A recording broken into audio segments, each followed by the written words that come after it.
rebondir un peu sur le projet précédent, on travaille là avec de la vidéo qui a l'avantage d'être plus facile à mettre en œuvre en élevage et notamment en engraissement, parce que le coût à l'animal n'est pas le même que l'utilisation de capteurs. Et surtout par rapport à l'utilisation de capteurs, on n'a pas besoin de manipuler les animaux pour installer les capteurs.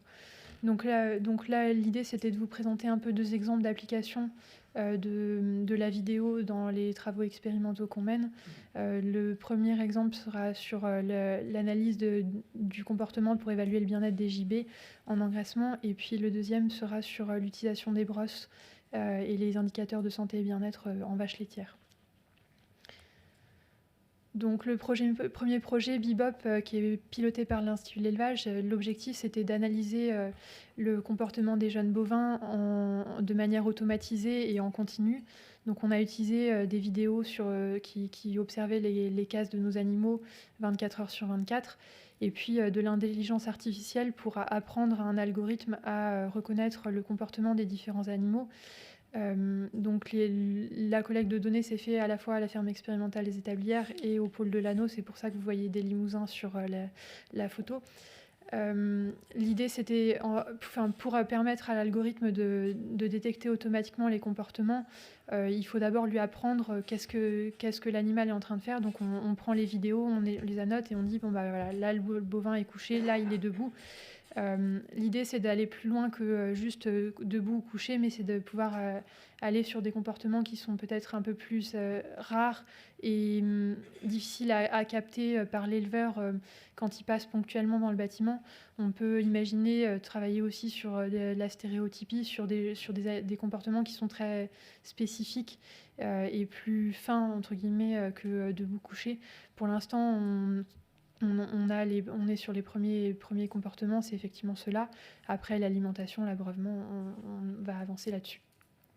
L'idée, c'est effectivement de compléter en fait l'œil de l'éleveur avec ces caméras en permettant de capter des signaux faibles et donc d'agir de manière plus précoce, que ce soit sur des questions de santé ou des questions de bien-être.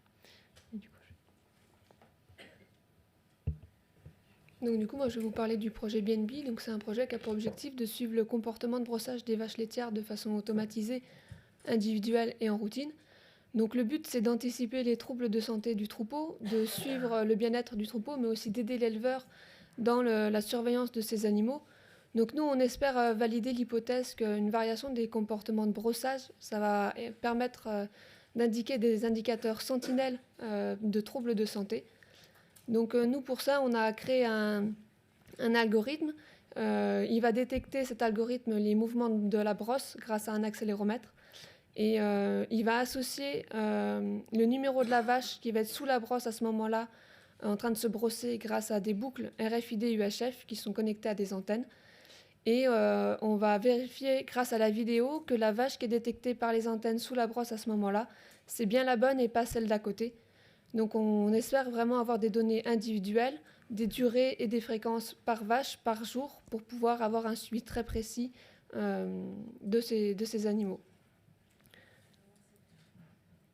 Donc du coup, en conclusion, on peut montrer que l'utilisation de nouvelles technologies permet un suivi plus précis et sur le long terme des animaux en complément d'une surveillance de l'éleveur qui est indispensable. Donc la vidéo, elle permet notamment de détecter précocement des comportements qui pourraient être mal perçus par l'homme puisqu'on ne les surveille pas en continu, de détecter des signaux plus faibles car l'analyse elle est en continu et utilisable par des capteurs. Et enfin, dans le cas du projet BNB en l'occurrence, c'est de créer des algorithmes et de vérifier que ceci fonctionne. Donc, en l'occurrence, pour le projet BNB et pour Bebop, il y a des posters qui seront diffusés sur le site FarmXP. Et voilà, on remercie tous les partenaires, que ce soit l'Institut, l'INRA et tous les financeurs des projets.